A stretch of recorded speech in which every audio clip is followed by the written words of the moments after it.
অতি গুরুত্বপূর্ণ 5টা আমলের কথা বলবো ইনশাআল্লাহ। কয়টা আমল? 5টা আমলের কথা বলবো।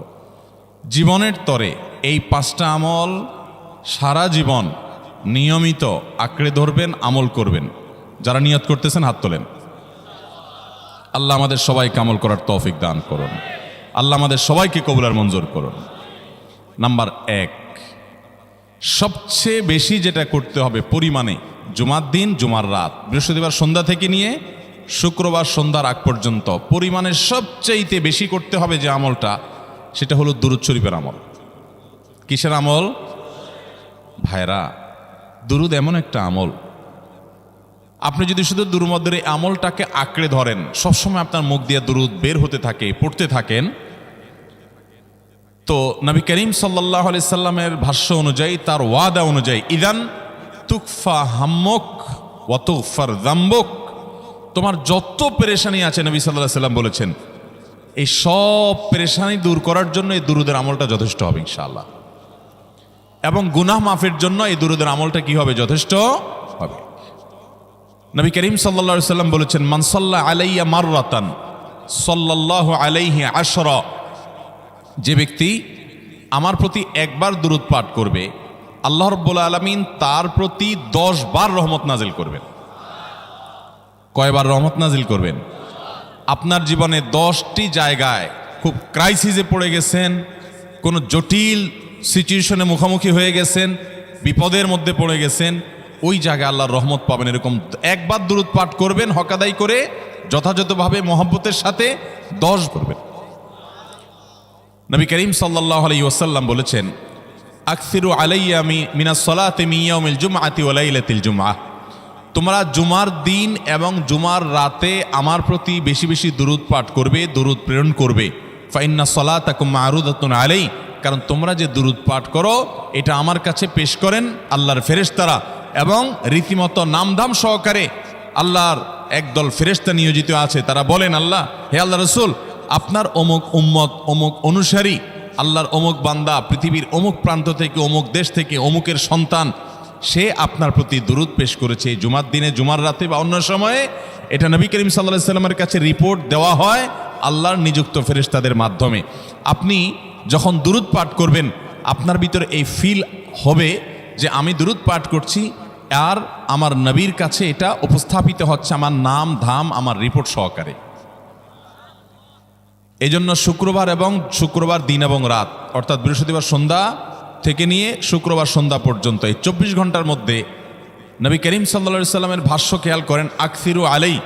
ওলামা একরাম জানেন, নবী আলাইহিস সালাম সাধারণত কোনো আমল পরিমাণে বেশি করতে বলতেন না। পরিমাণে বেশি করতে বলার মতো আমল খুব কম ইসলামে। গোটা কোরআন যদি খোলেন আপনি, পরিমাণে অধিক করতে বলা হয়েছে এরকম আমল খুব বেশি পাবেন না।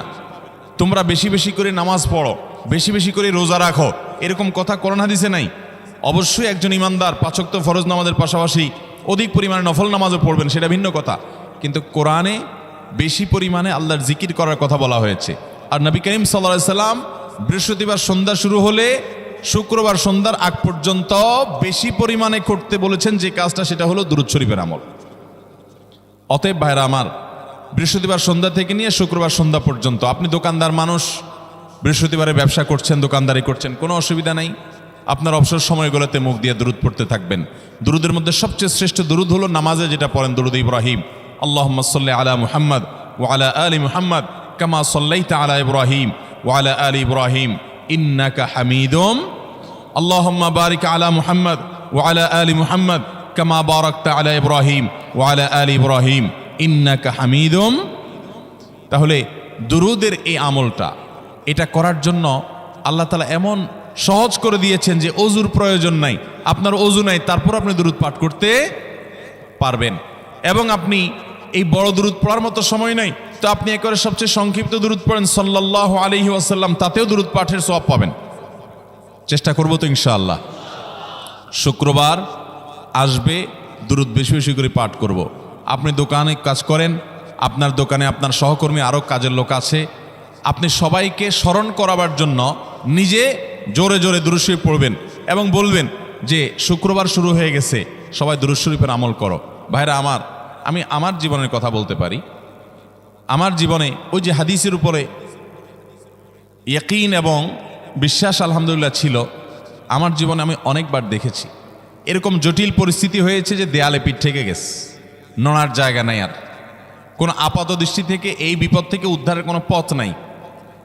দুরুদ, ইস্তেগফার, দোয়া ইউনুস, এই তিন আমল পাশাপাশি ইয়াজাল জালাল ওয়াল ইকরাম, এই চারটা জিনিসকে এমনভাবে ধরছে, বিশেষ করে দুরুদ, স্পেশালি সারাক্ষণ দুরুদ।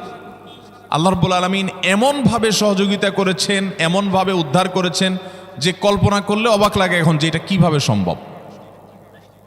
ভাইরা আমার, এক সাহাবী নবী করিম সাল্লাল্লাহু আলাইহি ওয়াসাল্লামের কাছে এসে বলছি, ইয়া রাসূলুল্লাহ, আমি যে দোয়া করি এই দোয়ার মধ্যে আমি নিজের জন্য করব, আমার ছেলে মেয়ের জন্য করব, অনেক কিছু করব, এটা সেটা, রিজিক চাইবো, সুস্থতা চাইবো, অনেক কিছুই তো আল্লাহর কাছে চাইবো। আপনি তো আল্লাহর রাসূল, আপনার জন্য দোয়া করলে আমাদেরই লাভ, একবার দোয়া করলে আল্লাহ 10 বার রহমত নাজিল করবেন, তো আপনার জন্য আমার দোয়ার ভিতরে কত পার্সেন্ট রাখবো?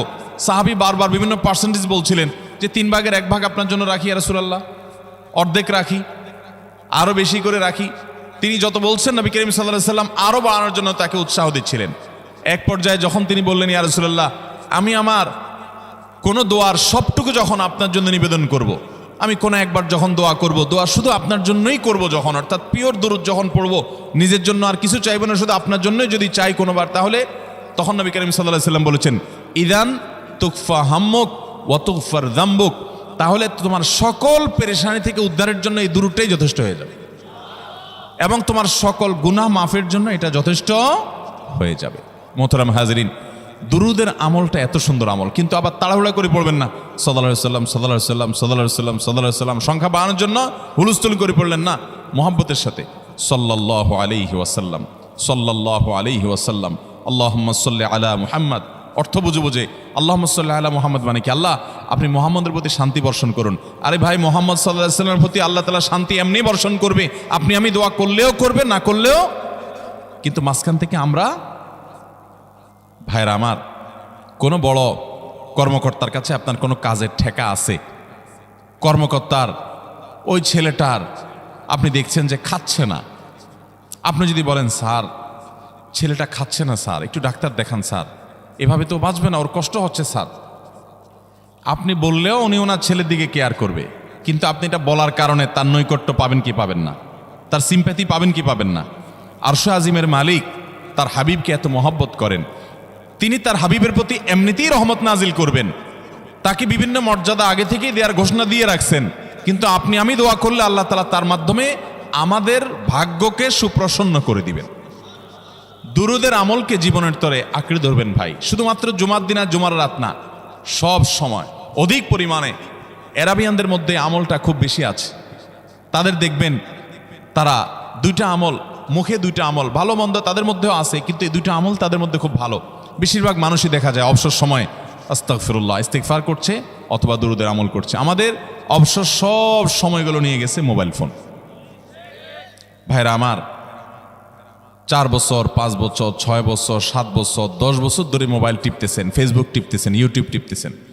বুকে হাত দিয়ে আমাকে জবাব দেয়া লাগবে না, নিজের বিবেককে একটু জবাব দেন। এই 10 বছর ফেসবুক, ইউটিউব, টিকটক, হোয়াটসঅ্যাপ টিপে আপনার অর্জন কি হয়েছে একটু হিসাব মিলান। এই যে স্ক্রল করতেছেন আঙ্গুল দিয়া, ঘন্টাকে ঘন্টা এই আঙ্গুল দিয়ে টানছেন টানছেন, নিচের দিকে যাচ্ছেন স্ক্রল করে ফেসবুকে, ইউটিউবে, একের পর এক, আপনার জীবনে অর্জনটা কি হয়েছে বলেন? ভাইরা আমার, এই মোবাইলের নিয়ন্ত্রণ করতে হবে, প্রয়োজনে ব্যবহার করতে হবে, কিন্তু এটাকে অনিয়ন্ত্রিত ব্যবহার করা যাবে না। একেবারে যখন তখন সারাদিন টিপাটিপি করলেন, আজকাল তো পোলাপান টয়লেটে গেলেও নিয়ে যায়। আল্লাহ তাআলা আমাদেরকে এই রোগ থেকে বেঁচে থাকার তৌফিক দান করুন। ভাইরা আমার, জীবনটাকে পরিবর্তন করতে হয়, সারা জীবন তো একরকম থাকলে হবে না। বহুত পাগলামি করেছি, আসুন নিজেকে সংশোধন করি। তাহলে জুমার দিন উপলক্ষে 1 নম্বরের আমল বলেছি, বেশি বেশি কোন আমল করতে হবে? সারা জীবন মনে রাখবো তো ইনশাআল্লাহ। বাসা বাড়িতে পরিবারের লোকদেরকে মনে করাবো তো ইনশাআল্লাহ।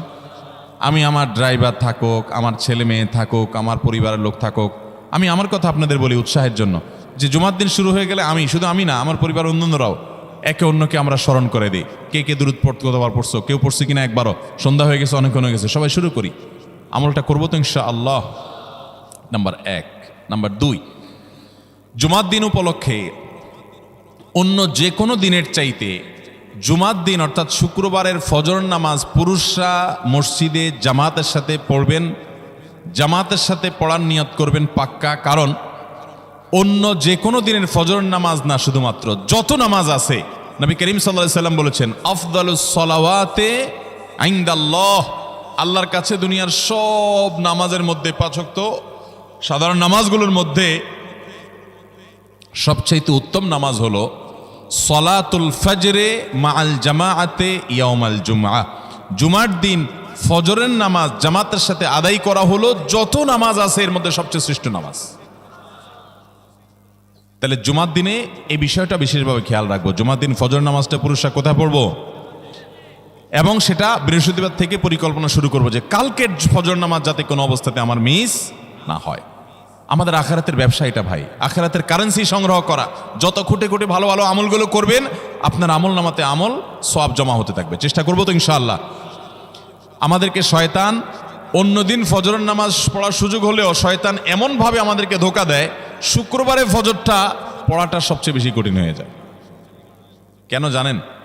কারণ ইবলিস তো জানে হাদিস, আপনি জানেন না, হয়তো অনেকে হয়তো আজকে শুনছেন, আমি কোনো হাদিস না জানতে পারি, ইবলিস ঠিকই জানে যে ফজর নামাজ এই দিন যদিও জামাতের সাথে ফজর পড়ে ফেলায় তাহলে তোর আখিরাতের ব্যবসা অনেক দূর আগে যাবে।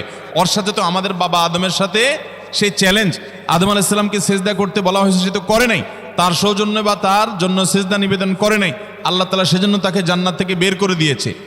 তার কারণে এই ইবলিস তখনই আল্লাহর সাথে, আল্লাহর সামনে চ্যালেঞ্জ ছুড়ে দিয়েছে আদম আলাইহিস সালামের সাথে যে লা উবিয়ান্নাহুম আজমাইন, আমি আদমের সব সন্তানগুলোকে পথহারা করে ছাড়বো, ওদেরকে জান্নাতের পথে চলতে দিব না। এই জন্য আল্লাহ তাআলার কাছে সে কিছু পাওয়ার চাইয়া নিছে।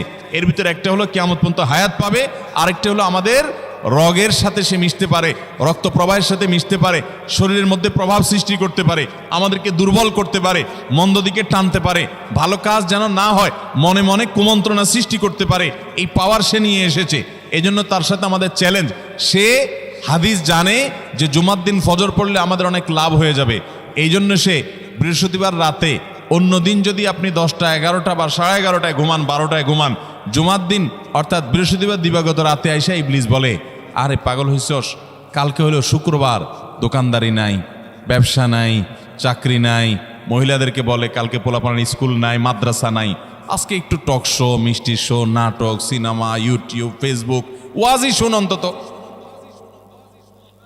শয়তান কি বলে, ঠিক আছে তো যদি এত ফিল্ম দেখতে মনে না চায়, তো যদি মুসলমান হস, নেককার হস, তো ঠিক আছে অমুক হুজুরের ওয়াজ শুন। এই হুজুরের ওয়াজ শোনাত লাগাই দিয়ে রাতে 1টা 2টা পর্যন্ত পার করে দিল। এরপরে ফজর নামাজ ওর জামাতের সাথে মিস শেষ। ভাইরা আমার, প্রত্যেক বৃহস্পতিবার আসলে সন্ধ্যার সময় প্রতিজ্ঞা করব, সপ্তাহের অন্য দিন যদি আমার ত্রুটি বিচ্যুতি হয়ও আমি সেটাকে কারেকশন করার চেষ্টা করব, কিন্তু শুক্রবার ফজরটা পুরুষ হিসাবে আমি জামাতের সাথে পড়বই পড়বো। তার জন্য রাতে আগে আগে শোবো, ডাবল ট্রিপল অ্যালার্ম দিয়ে শোবো, অন্য নামাজি বন্ধুকে বলবো ফোন দিয়ে ডেকে দিবি, একে অন্যের সহযোগিতা করব, কিন্তু ফজরের নামাজ জুমার দিন ছাড়বো না ঠিক আছে তো? কয়টা আমল হলো? 2টা। মনে রাখবেন তো ইনশাআল্লাহ। আগামী বছর তো আমার মাহফিল আমি আর করব না, কিন্তু আগামী বছর যে মাহফিল করবেন সে আলোচককে আমি রিকোয়েস্ট করবো ইনশাআল্লাহ, আয়োজকরা এটার সবক যেন নেয় আগামী বছর। দিতে পারবেন তো ইনশাআল্লাহ? আমল যদি করেন তাহলে সবক ঠিকই দিতে পারবেন। ওই যে ভাই সবগুলো শুনে দিছে, কারণ এই আমল করেন। আচ্ছা, 3 নম্বর আমল হলো সূরা কাহাফ পড়ব। কোন সূরা পড়ব? সূরা কাহাফ। যারা কোরআন পড়তে পারেন না তারা শুনবেন, আর যারা পড়তে পারেন তারা নিজে পড়বেন। সূরা কাহাফ যদি জুমার দিন কেউ পড়ে, নবী করিম সাল্লাল্লাহু আলাইহি সাল্লাম বলেছেন এই সূরাটা তার জন্য নূর হবে, নূর, আলো আল্লাহর তরফ থেকে। কিয়ামতের ময়দানে ভয়াবহ গুটগুটে অন্ধকার হবে। কিয়ামতের একটা ভয়াবহ শাস্তি হলো অন্ধকারের শাস্তি। ভাইরা আমার, অন্ধকারের শাস্তি মানে এমন ভয়াবহ অন্ধকার হবে যে দুনিয়ার অন্ধকারের সাথে কোনো তুলনাযোগ্য নয়।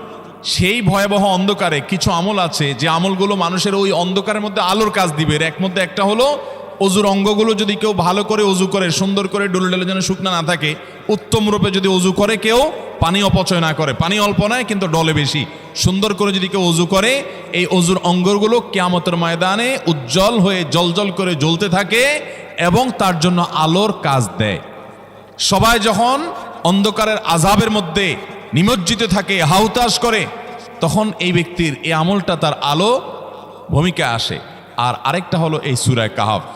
অন্য অনেক ওলামা ইকরাম বলেছেন এর ব্যাখ্যা হলো সূরা কাহফ যদি কেউ এক বৃহস্পতিবারে পড়ে, পরের বৃহস্পতিবার পর্যন্ত, এক শুক্রবারে যদি পড়ে, পরের শুক্রবার আগ পর্যন্ত পুরো সপ্তাহব্যাপী তার ভিতরে নূর, ঈমানের নূর, তাকওয়ার নূর, ইলমের নূর, আমলের নূর, ভালো মানুষ হওয়ার নূর তার ভিতরে আল্লাহ তাআলা সৃষ্টি করে দিবেন। এই জন্য জুমার দিন সূরা কাহফ পড়বো তো ইনশাআল্লাহ। আলহামদুলিল্লাহ ভাই, আপনাদেরকে যে আমলগুলো করছি এগুলো আমি, আমার পরিবার সদস্য, পরিচিত, সহকর্মী, আমি চেষ্টা করি সবাইকে স্মরণ করানোর এবং আমল করার চেষ্টা করি। আপনাদেরকেও বলছি ভাই, জুমার দিন যেহেতু, অতএব আজকে জুমার দিন উপলক্ষে বলে যাচ্ছি, জুমার দিনের এই 14-15টা আমলের মধ্যে সামারি করে আমি 5টা আমল করে দিচ্ছি যে এগুলোর গুরুত্ব অনেক বেশি অন্য অনেকগুলো চাইতে, এগুলো বিশেষভাবে করব। তাহলে এর মধ্যে প্রথমটা চলে গেল দুরুদ বেশি বেশি করে পড়ব। দ্বিতীয়টা হলো জুমার দিনের ফজর নামাজ কোন অবস্থাতে জামাতের সাথে পড়া মিস করব না, কারণ নবী সাল্লাল্লাহু আলাইহি সাল্লাম বলেছেন সকল নামাজের মধ্যে সবচেয়ে সেরা, উত্তম, শ্রেষ্ঠ নামাজ, অর্থাৎ ওয়াক্তিয়া নামাজের মধ্যে সবচেয়ে শ্রেষ্ঠ নামাজ হলো জুমার দিনের ফজরের নামাজ জামাতের সাথে পড়া। তাহলে মহিলারা কি করবে? মহিলারা পুরুষদেরকে উঠায় উঠায় মসজিদে পাঠিয়ে দিবে এবং সহযোগিতা করবে, তাহলে তার মাধ্যমে তারাও একই সওয়াব পেয়ে যাবে। আর 3 নম্বর আমলে বলেছিলাম সূরা কাহফ, এটা নারী পুরুষ সবাই করবে বেশি বেশি করে, ঠিক আছে তো ইনশাআল্লাহ? আমরা অনেক ভাই আছি সপ্তাহের 6 দিন আমাদের কোরআন পড়ার সুযোগ হয় না, তো অন্তত জুমার দিন সূরা কাহফটা যদি আপনি বাধ্যতামূলক করেন, আলহামদুলিল্লাহ, এটা অনেক বড় সূরা, পড়তে আপনার 20-25 মিনিট 30 মিনিট সময় পর্যন্ত লেগে যাবে। আপনি আধা ঘন্টা সময় ধরে যদি আস্তে আস্তে সুন্দর করে পড়েন, তো সপ্তাহে একবার অন্তত কোরআনের সাথে আপনি সময় দিলেন। আরেকটা সুসংবাদ শুনেন, সূরা কাহফ যদি কেউ মুখস্থ করে, তেলাওয়াত করে নিয়মিত, বিশেষ করে সূরা কাহফের প্রথম 10টা আয়াত যদি কেউ মুখস্থ করে, নবী করিম সাল্লাল্লাহু আলাইহি সাল্লাম বলেছেন কিয়ামতের আগে দাজ্জালের যে ফিতনা আসবে, যেই ফিতনায় বহু মানুষ দাজ্জালকে আল্লাহ মনে করে বেঈমান হয়ে জাহান্নামে যাবে, এই ফিতনা থেকে পৃথিবীতে এমন কোনো নবী ছিল না, এমন কোনো রাসূল আসেন নাই। এই মানব ইতিহাসের প্রথম মানুষ আদম আলাইহিস সালাম থেকে নিয়ে আমাদের মুহাম্মদ সাল্লাল্লাহু আলাইহি সাল্লাম পর্যন্ত এই লক্ষ লক্ষ যত নবী রাসূল এসেছে, সমস্ত নবী রাসূলরা একটা ব্যাপারে সাবধান করে গেছেন, দাজ্জাল আসবে, যে দাজ্জালের হাতে পাওয়ার থাকবে এত বেশি, অলৌকিকত্ব থাকবে এত বেশি, সে মরা মানুষকে জিন্দা করে ফেলবে, জিন্দা মানুষকে বলবে সে মরে যাবে, তার হাতেই সব কন্ট্রোলিং পাওয়ার থাকবে, দুনিয়ার সমস্ত রিজিক তার হাতে কক্ষিগত থাকবে, এমন পাওয়ার থাকবে তাকে দেখে মানুষ বলবে হ্যাঁ এই তো আল্লাহ, এই তো সব কিছু পারে, বেঈমান হয়ে যাবে। এই দাজ্জালের ফিতনায় তোমরা পড়বা না, বেঁচে থাকবা। বুদ্ধি দিয়া বিবেক দিয়ে মানুষ বাঁচতে পারবে না। দাজ্জালের ফিতনা থেকে বাঁচার জন্য সকল নবী রাসূলরা এই জন্য সাবধান করেছেন।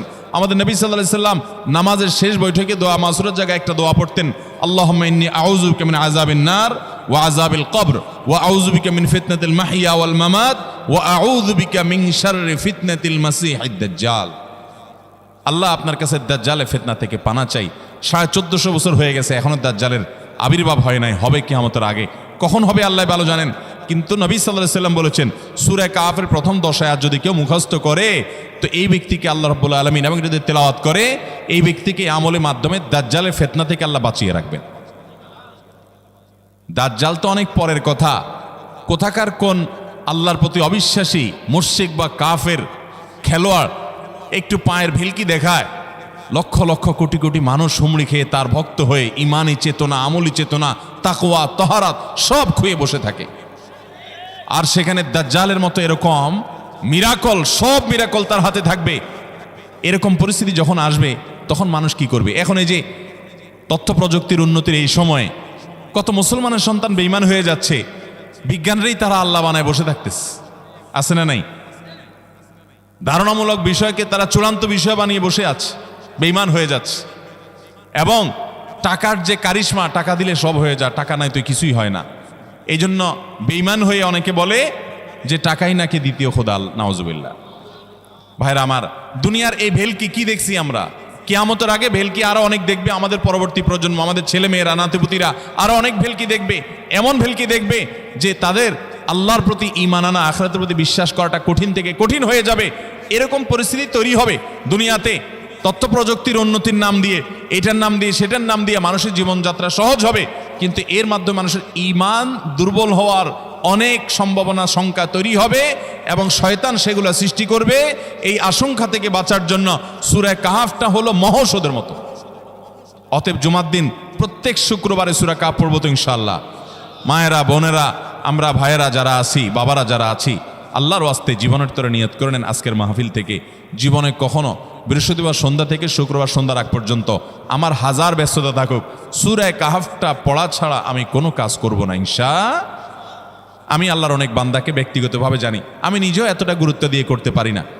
অনেক বড় সরকারি কর্মকর্তা, অনেক বড় পদের নাম আমি বলবো না, আমাকে বলে ভাই আমি মাগরিবের পর, ব্যক্তিগতভাবে আমি জানি উনি খুব সৎ মানুষ, সব মানুষ একরকম হয় না, সৎ মানুষ। উনি বললেন ভাই মাগরিবের পরে আমার ফ্যামিলির সব বাচ্চা কাচ্চা সবাইকে আমি বলি, আমি ব্যস্ত থাকলেও বলি যে মাগরিবের পরে আগে সবাই সূরা কাহাফটা পড়ে ফেলো, এরপর অন্য সব আমল। আমরাও চেষ্টা করবো না ইনশাআল্লাহ। কয়টা আমল গেল? তাসাল, ফরজ গোসল হলে ফরজ গোসল করবে, উত্তম রূপে গোসল করবে, ভালো করে গোসল করবে জুমার দিন। ওয়ামাশা ওয়ালামিয়ার কাব, জুমার নামাজের জন্য পায়ে হেঁটে মসজিদে যাবে, বাহনে চড়বে না। কেউ যদি মাজুর হয় সে বাহনে চড়লেও চলবে, কিন্তু সাধারণ যারা সুস্থ আছেন পায়ে হেঁটে মসজিদে যাবেন, বাহনে চড়লেন না। জুমার দিনের কথা, জুমার নামাজের কথা। ওয়াদানা মিনাল ইমামে ওয়ালামিয়ালগু, ইমামের কাছাকাছি গিয়ে বসবে, দূরে না, যত কাছে যেতে পারে একদম সামনের কাতার ইমামের কাছাকাছি গিয়ে বসবে, কোনো অনর্থক কথা বলবে না, দুনিয়াবি কথা বলবে না, বেহুদি কাজ করবে না। ওখানে গিয়ে যতক্ষণ সময় পাবে জিকির, আজকার, তেলাওয়াত, তাসবিহ, দোয়া, রোনাজারি, কান্নাকাটি, বই পড়া, দিনী কাজ করা, এর মধ্যে সে কাটাবে নিজেকে। এই কয়েকটা কাজ যদি করে তাহলে কাজ কয়টা হলো? আগে আগে ঘুম থেকে উঠা, ওই যে ফজর নামাজ জামাতের সাথে পড়া ইত্যাদি, গোসল করা উত্তম রূপে, আর পায়ে হেঁটে মসজিদে যাওয়া, বাহনে না চড়া। 4 নম্বর হলো ইমামের কাছাকাছি গিয়ে বসা, কোনো অনর্থক কাজ না করা।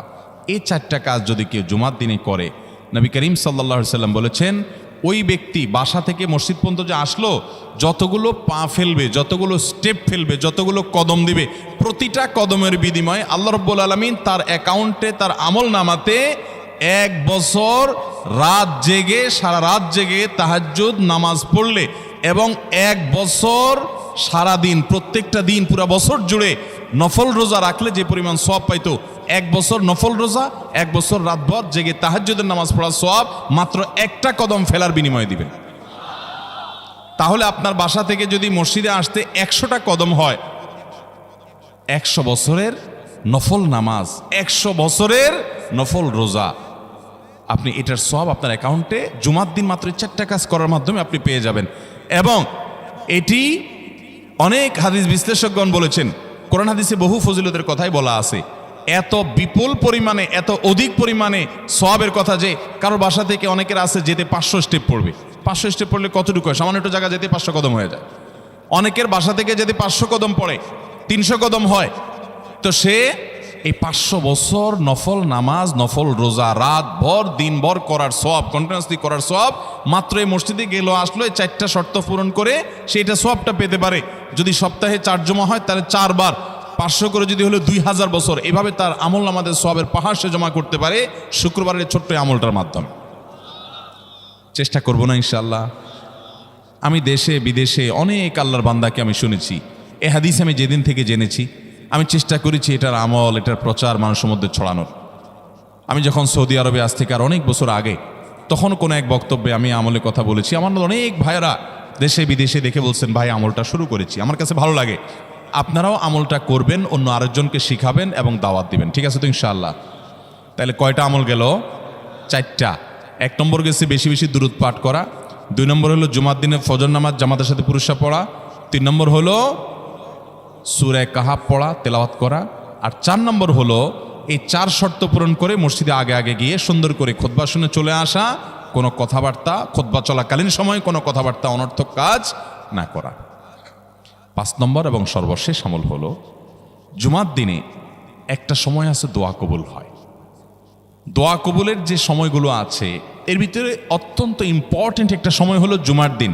শুক্রবারের একটা সময় সম্পর্কে নবী সাল্লাল্লাহু আলাইহি ওয়াসাল্লাম বলেছেন যে একটা সময় আছে শুক্রবারের, এই সময়ে বান্দা কোনো দোয়া করলে আল্লাহ তাআলা ফিরিয়ে দেন না, কবুল করেন। কিন্তু সময়টা যে ঠিক কখন, এটা হাদিসে নবী সাল্লাল্লাহু আলাইহি ওয়াসাল্লাম বলেন নাই, যাতে করে হয়তো আমরা সারাদিনেরই কম বেশি দোয়ার চেষ্টা করি। এই বিষয়ে মুহাদ্দিসগণ, হাদিস বিশ্লেষকগণ, পণ্ডিত ওলামায়ে কেরামগণ হাদিসের বিভিন্ন আকার ইঙ্গিতকে গবেষণা করে, অ্যানালাইসিস করে এক একজন এক এক সময়ের কথা বলেছেন। তবে বেশিরভাগ ইমাম, বেশিরভাগ পণ্ডিত ওলামায়ে কেরাম, বেশিরভাগ আপনার ইসলামিক স্কলারগণের বক্তব্য হলো যে এই সময়টা হলো জুমার দিনের শেষ প্রহর, আসরের পর থেকে নিয়ে সূর্য ওঠার আগ পর্যন্ত এই সময়টা। অতএব আমরা জুমার দিনের 5 নম্বর আমল হলো বেশি বেশি করে সারাদিনই কম বেশি দোয়া করব। দোয়ার জন্য সবসময় হাত তোলাও জরুরি না, যদিও সাধারণ অবস্থায় দোয়ার জন্য হাত তোলা আদব, কিন্তু আপনি চলতে ফিরতে উঠতে বসতে কাজের ফাঁকে আপনি আল্লাহর কাছে মনে মনে দোয়া নিবেদন করবেন। অনেক চাওয়া আমাদের কাছে, আমাদের আল্লাহর কাছে আছে। ভাইরা আমার, নবী রাসূলুল্লাহ সাল্লাল্লাহু আলাইহি ওয়াসাল্লাম বলেছেন কারোর পায়ের জুতার ফিতাটা ছিঁড়ে গেছে হাঁটার সময়, এটার এমন কি লাগালে ঠিক হয়ে যাবে, কিন্তু একজন ইমানদার ওইটার জন্য সে আল্লাহর কাছে সাহায্য চাইবে, আল্লাহ এটাও একটা বিপদ, একটা ছোট বিপদ থেকে অনেক কিছু ঘটে যায়, আপনি আমাকে উদ্ধার করেন। সে সবসময় আল্লাহর দিকে মনোনিবেশ করবে। নবী করিম সাল্লাল্লাহু আলাইহি ওয়াসাল্লামের পুরো জীবনকে যদি আপনি অ্যানালাইসিস করেন আপনি অবাক হয়ে যাবেন। একটা বই আছে বাংলায়, বান্দার ডাকে আল্লাহর সাড়া, এটা বাংলা অনুবাদিত নাম। এই বইয়ের লেখক হলেন হিসনুল মুসলিমের যে রচয়িতা উনি শেখ সাঈদ আল গাহতানি রহমতুল্লাহি আলাই। ওনার সোহবতে যাওয়ার, ওনার সান্নিধ্যে থাকার একাধিকবার খুব কাছাকাছি বসার সুযোগ আমার হয়েছে। সৌদি আরবের একজন বড় আলেম ছিলেন, দুনিয়া থেকে চলে গেছেন। তো ওনার লেখা বান্দার ডাকে আল্লাহর সাড়া, এই বইটা বেশ মোটা সোটা একটা বই। পুরোটা পড়বেন যে নবী করিম সাল্লাল্লাহু আলাইহি ওয়াসাল্লামের জীবনে যে কত রকমের দোয়া করতেন। আল্লাহ আজকার নাম একটা বই আছে ইমাম নববীর, এটাও বাংলা হয়ে গেছে অনুবাদ, আপনি পড়লে অবাক হয়ে যাবেন। ডক্টর খন্দকার আব্দুল্লাহ জাহাঙ্গীর রাহমাতুল্লাহ রাহে বেলায়েত একটা বই আছে দোয়া এবং জিকিরের, আপনি অবাক হবেন যে কি পরিমাণ দোয়া এবং জিকির নবী সাল্লাল্লাহু আলাইহি ওয়াসাল্লাম জীবনে পড়তেন। ঘুম থেকে ওঠার সময় দোয়া আছে না নাই? এরপরে ঘুম থেকে উঠে যখন আপনি বাথরুমে যাবেন দোয়া আছে না নাই? আবার টয়লেটে গেলেন, টয়লেট সেরে আসলেন, আপনি ওযু করবেন, ওযুর জন্য দোয়া আছে না নাই? বিসমিল্লাহ। এরপরে ওযু শেষ করলেন, কালিমায়ে শাহাদাত আছে না নাই? এরপরে আপনি যখন ঘর থেকে বের হয়ে মসজিদে যাবেন, বের হওয়ার দোয়া আছে। বের হয়ে আপনি মসজিদে যাচ্ছেন, যাই পথে পড়ার আলাদা দোয়া আছে। এরপরে আপনি মসজিদে প্রবেশ করবেন, তার জন্য দোয়া আছে। মসজিদে ঢুকার পরে মসজিদে ঢুকার নামাজ আছে। এরপরে মসজিদে নামাজ বন্দিগি ইবাদত জিকির করে বের হচ্ছেন, সেটার জন্য আবার দোয়া আছে। আবার আপনি যাচ্ছেন, কাজকর্মে যাচ্ছেন, বাজারে যাচ্ছেন, সেটার দোয়া আছে। স্ত্রী সহবাস করার সময় দোয়া আছে। দোয়া নাই, জিকির নাই, এমন কোনো মুহূর্তে ইমানদারের জীবনে থাকতে পারে না। নবী করিম সাল্লাল্লাহু আলাইহি ওয়াসাল্লাম এই পরিমাণ দোয়া করতেন। এই জন্য ভাইরা, দোয়া যদি সবসময় করতে কষ্ট হয় হাত তুলতে, আপনি হাত তোলা ছাড়া শুক্রবারে দোয়া করেন, দোয়াটা অনেক বেশি করা দরকার। আমাদের কত জিনিস আল্লাহর কাছে চাইতে হয়, আমরা আল্লাহর কাছে চাই না। পেটে অসুখ হয়েছে, আমরা ডাক্তারের কথা মাথায় আগে আসে, আপনি ওষুধ খান, ওষুধ খাওয়া সুন্নত, কিন্তু ইমানদার সব কিছুর আগে আল্লাহর কথা স্মরণ করবে এবং আল্লাহর কাছে বলবে আল্লাহ আপনি সহজ করে দেন। আপনার অসুখ হয়েছে, সব কিছুর আগে নাপার কথা মনে আসে, আরে ভাই প্যারাসিটামলের কথা মনে আসে, এটা দোষের না, কিন্তু আপনার মনে আগে আসতে হবে যে নবী সাল্লাল্লাহু আলাইহি ওয়াসাল্লাম দোয়া শিক্ষা দিয়েছেন, যদি কেউ ব্যথার জায়গায় হাত দেয় এবং পড়ে আউযু বিইজ্জাতিল্লাহি ওয়া কুদরাতিহি মিন শাররি মা আজিদু ওয়া হাজির, আল্লাহ রাব্বুল আলামিন তার ব্যথা দূর করে দিবেন।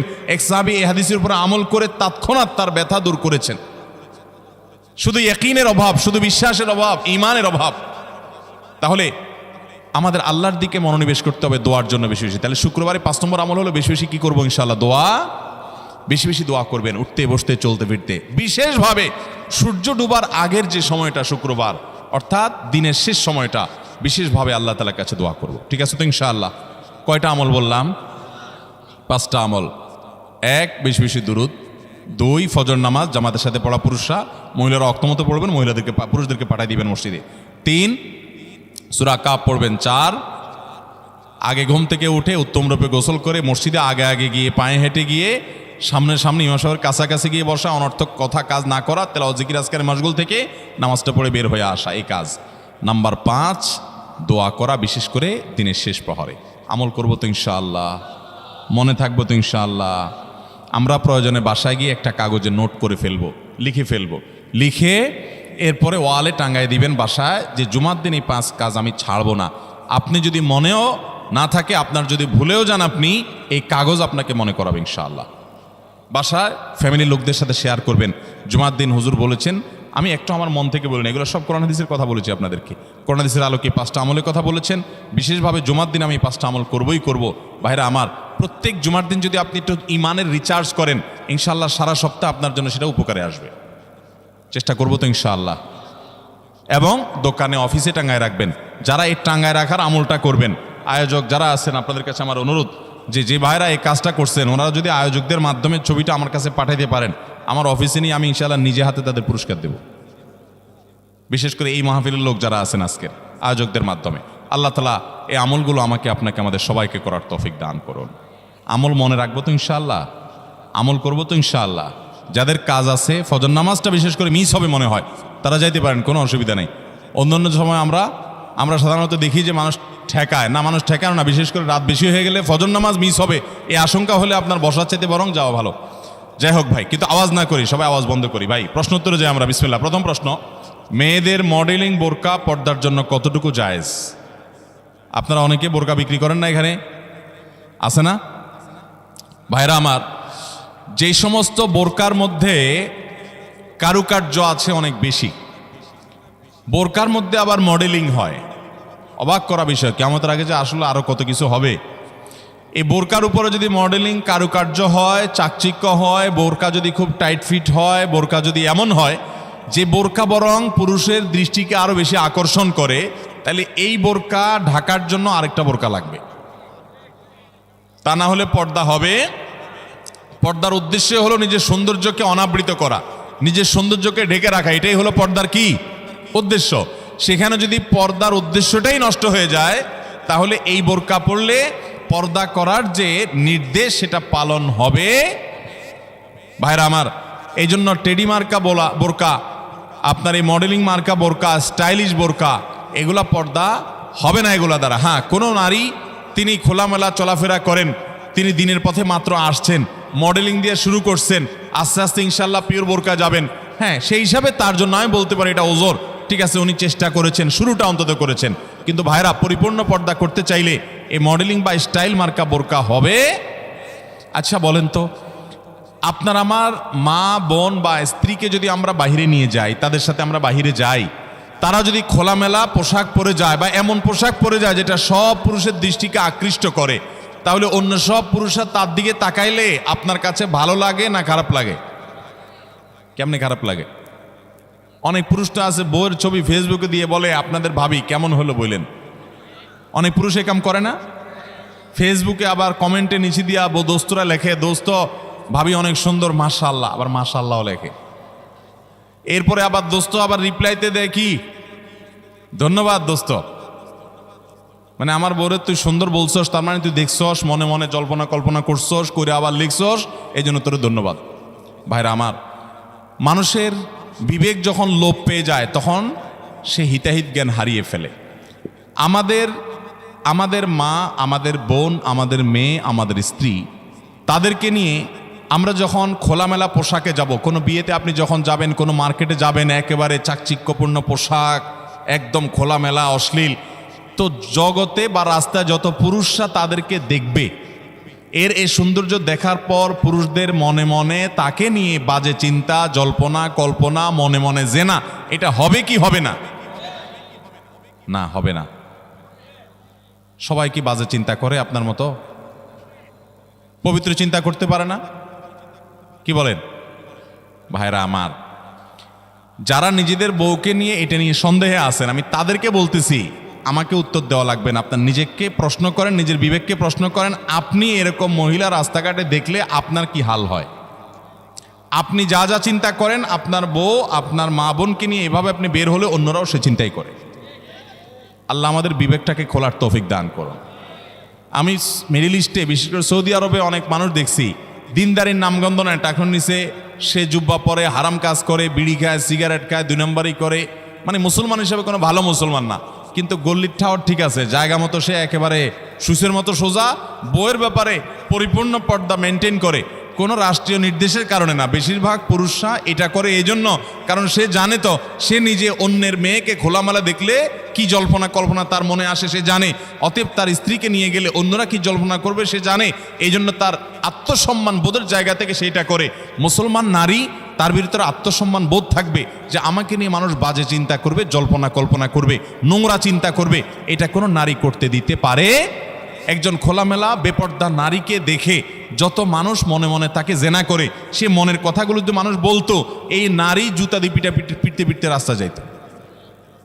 কিন্তু সে মনে মনে মানুষের এই জেনার কাজ সে করে যাচ্ছে। আল্লাহ আমাদেরকে পর্দার গুরুত্ব বোঝার তৌফিক দান করুন। এটা নারীর জন্য অসম্মান না, এটা নারীর জন্য বরং সম্মানের, এটা নারীর ইজ্জত রক্ষার জন্য সবচেয়ে বড় মাধ্যম। আমাদের সেকুলার, অতি সেকুলার, উগ্র নাস্তিক বন্ধুরা বলে যে হুজুরদের মনটাই খারাপ, এই বেটারা বলে মহিলা দেখতে বলে তাদের বলে অবস্থা খারাপ হয়, এই বেটাদের চরিত্রই খারাপ। অর্থাৎ আমাদের এই ভাইরা যারা এই সমালোচনা করতেছেন, আমাদের এই ভাইগুলোর দ্বারা মনে হচ্ছে যে ওনাদের মনের ভিতরে কোনো এই সমস্ত বাজে চিন্তা আসে না, ওনাদের মনটা একদম ফেরেশতার মতো পবিত্র। এরকম যাদের কোনো চিন্তা জল্পনা কল্পনা আসে না, এরা হয় মিথ্যুক আর না হলে রুগী। হয় এগুলারে ডাক্তার দেখাইতে হবে, পুরুষত্বের ঘাটতি আছে, আর নাহলে মিথ্যুক। আল্লাহ তাআলা সৃষ্টি করেছেন এভাবে, তোমার কোনো মনে চিন্তাই বাজে আসে না, তোমার মতো এই অসুস্থ মানুষ, তোমার তো হাসপাতালে ভর্তি হওয়া উচিত। আল্লাহ রাব্বুল আলামিন আমাদেরকে পর্দার গুরুত্ব বোঝার তৌফিক দান করুন। অনেক পুরুষ আছে নিজের বউয়ের জন্য চাকচিক্যপূর্ণ বোরকা পরে নিয়ে যান। না ভাই, আপনার বউর যত সাজগোজ সব বাসা বাড়িতে হবে একান্তে। আপনি বাইরে রাস্তাঘাটে কেন বিলে বেড়াচ্ছেন? মহর দিয়ে বিয়ে করছেন আপনি, আর রাস্তাঘাটে মানুষকে দেখা বেড়াচ্ছেন। আত্মসম্মান বোধ থাকা উচিত। আল্লাহ আমাদেরকে পর্দার গুরুত্ব বোঝার তৌফিক দান করুন। তাহলে স্টাইলি বোরকা এগুলো পড়লে কিন্তু কাজ হবে না, বোরকার কাজ হবে না। আমি এখান থেকে গ্রামে যাব এবং ওই দিনই আবার চলে আসব, এক্ষেত্রে আমার নামাজ কি কসর করতে হবে? দেখুন, গ্রামে আমরা প্রত্যেকে যার যার বাড়িতে যখন যাব, সেটা আমাদের মূল ঠিকানা, আসল ঠিকানা হলে সেখানে আমি 1 ঘন্টার জন্য যদি যাই, নামাজ আমাকে পুরা পড়তে হবে। নিজের স্থায়ী ঠিকানাতে কখনো কসর হয়? পথে কসর হবে। বাড়িতে যখন চলে গেছেন, আপনার বাড়ি কুমিল্লাতে, আপনার বাড়ি চট্টগ্রামে, আপনার বাড়ি বগুড়াতে বা খুলনাতে বা সিলেটে, আপনার বাড়ি যেখানেই হোক না কেন, যখন সফরের দূরত্ব হবে, নিজের স্থায়ী ঠিকানায় 1 ঘন্টার জন্য যদি যান, সেখানে পুরো নামাজ পড়তে হবে, কসর চলবে। কিন্তু কিছু লোক আছে, গ্রামে বাড়ি আছে ঠিক আছে, কিন্তু তাদের গ্রামের বাড়ি এখন আর স্থায়ী ঠিকানা না। ধরুন আপনি ঢাকা শহরে বাড়ি কিনছেন বা ফ্ল্যাট কিনছেন, পাসপোর্টে, এনআইডিতে, সরকারি সব কাগজে পত্রে ঠিকানাতে আপনি স্থায়ী ঠিকানাও এটা, বর্তমান ঠিকানাও এটা। গ্রামের বাড়ি আছে কিন্তু ওটা আপনার স্থায়ীও না, বর্তমান ঠিকানাও না, জাস্ট বেড়াইতে যান, ভাই বেড়াদাররা আছে, অন্যরা আছে, তাহলে ওইটাতে আপনি গেস্ট, সেখানে আপনি কসর পড়বেন। এবং এটা আপনার স্থায়ী এবং বর্তমান ঠিকানা হলে, অনেকে আছে বাড়িতে জমি জমা আছে, শুধুমাত্র থাকার ঘর বাড়িও নাই এবং ভাগযোগ হয়ে গেছে, সে শুধু গেস্ট হিসেবে যায়, ভাইদের মেহমান হয়ে যায়, তাহলে সে কসর পড়বে। আর না হলে স্থায়ী ঠিকানায় গেলে 1 ঘন্টার জন্য সে কি করতে হবে? পুরো নামাজ পড়তে হবে, যদি স্থায়ী ঠিকানা হয় তার গ্রাম। এরপরে প্রশ্ন হলো, আমি অনেকবার তওবা করেছি, প্রত্যেকবারই ভঙ্গ হয়েছে, তাহলে কি আমি মুনাফিক হয়ে গেছি? না ভাই, তওবা হওয়ার পর তওবা ভেঙে যাওয়াটা অস্বাভাবিক নয়। আপনারা খুশি হবেন শুনে, আমাদের রব আল্লাহ রাব্বুল আলামিনের একটা গুণবাচক নাম হলো তাওয়াব। কি নাম ভাই? তাওয়াবের মানে জানেন? আল্লাহু আকবার। রিপিটেডলি, বারবার যিনি বান্দার তওবা কবুল করেন। এই জন্য ভাই, একবার গুনাহ হয়ে গেছে, আল্লাহর কাছে তওবা করেছেন, চেষ্টা করছেন যে আর যেন না হয়, কিন্তু আবার শয়তান কাত করে ফেলে দিয়েছে, আবারও তওবা করে ফেলবেন এবং দুর্বল হবেন না। এখানে ইবলিস আপনাকে বলবে, তুই এতবার একই কাজ করে তওবা করছস আল্লাহর কাছে, আবার কোন মুখে তওবা করবি? থাক, বাদ দে। আপনার তওবা থেকে দূরে সরাবে। এটা হলো শয়তানের সবচেয়ে বড় অস্ত্র। কখনো নিরাশ হওয়া যাবে না। তওবা আগের বারের চাইতে পরের বারটা আরো স্ট্রং করবেন, যে ঠিক আছে আগের বারটা তওবা আমি দুর্বল ছিল, এটাকে আরো স্ট্রং করব, চেষ্টা করবো না ইনশাআল্লাহ। তাহলে তওবা বারবার করতে হবে, বারবার করতে হবে। ভেঙে গেলে আরো শক্ত, হার্ডলি তওবা করতে হবে, নিজের প্রতি নিজে শাসন চালাতে হবে। এভাবে ইনশাআল্লাহ সামনে আগাইতে হবে। ভারতবর্ষে একজন কবি বলেছেন, আরে ইয়ে কুস্তি তো হয় অমর ভর কি, কবি ও দাবালে কবি তু দাবালে। ইবলিসের সাথে তোমার এই লড়াই তো সারা জীবনের। কখনো ইবলিস তোমাকে কাত করে ফেলে দিবে, তোমার দ্বারা গুনাহ করায় ফেলবে, আবার কখনো চোখের পানি ফেলে কেঁদে কেটে আল্লাহর কাছে একান্তে। ভাইরা, কিছু নির্জন সময় কাটানো দরকার। আমাদের কোনো নির্জন সময় নাই। নির্জন সময় হলে ওই মোবাইলে আমরা ঢুকে পড়ি, মোবাইল টোবাইল বন্ধ করে ফেলে দিনে রাতে 24 ঘন্টার ভিতরে 5 ওয়াক্ত নামাজের পরে আগে যে কোনো সময় অন্তত 2-4-5টা মিনিট একটু চিন্তা ভাবনা করবেন, একটু নিজের হিসাব মিলাবেন, আল্লাহর সাথে কথা বলবেন। আজকে একটা গুনাহ হয়ে গেছে, আজকে একটা কাস্টমার মহিলা আসছে, তার সৌন্দর্য দেখে তাকে নিয়ে বাজে চিন্তা জল্পনা কল্পনা করেছি, নোংরামি করেছেন, গুনাহ কাজ করেছেন। কোনো কাস্টমার এসেছে, তার সাথে ফাঁকি ঝুঁকি দিয়েছেন, 2 নাম্বারই করেছেন, মিথ্যা কথা বলেছেন, কিনা দর এত আসে বলেছেন, আসলে এত আসে নাই। এই যে মিথ্যা বলেছেন কয়টা টাকার জন্য, এই টাকা দুনিয়াতে থেকে যাবে, মিথ্যাটা আপনার আমলনামা যুক্ত হয়ে আখিরাতে যাবে। এইসব কথা চিন্তা করে আল্লাহর কাছে চোখের পানি ফেলে একান্তে, আল্লাহ করে ফেলেছি আজকে শয়তানের পালায় পড়ে, আল্লাহ খেয়াল ছিল না, আপনি মাফ করে দেন। মালিক, আপনি মাফ না করলে কিয়ামতের ময়দানের শাস্তি হবে ভয়াবহ। দুনিয়াতে আপনি ছেড়ে দেন, আল্লাহ মাফ করে দেন। মাফ চায়া দুনিয়া থেকে ওইটাকে নিষ্পত্তি করেন, একটু চোখের পানি ফেলেন, সেজদায় পড়ে যান, 2 রাকাত সালাতুত তওবা নামাজ পড়ে আল্লাহর কাছে মাফ চান, এরপরের দিন আরো স্ট্রং করেন। এভাবে আপনি লড়াই চালাতে থাকবেন। আরে এই কুস্তি তো হয় অমর ভর কি, কবি ও দাবালে কবি তু দাবালে। শয়তান গুনাহ কমা আপনার দ্বারা করায় সে জিতে যাবে, আর আপনি তওবা করে চোখের পানি ফেলে গুনাহ মাফ করিয়ে তারপরে আপনি শয়তানের উপরে জিতে যাবেন। তওবা করতে থাকবো তো ইনশাআল্লাহ। তওবা করতে কখনো ক্লান্ত হবেন, তওবা অব্যাহত রাখবেন, অনবরত রাখবেন। দুনিয়াতে কোনো ফেরেশতা মানুষ নাই, সবাই গুনাহ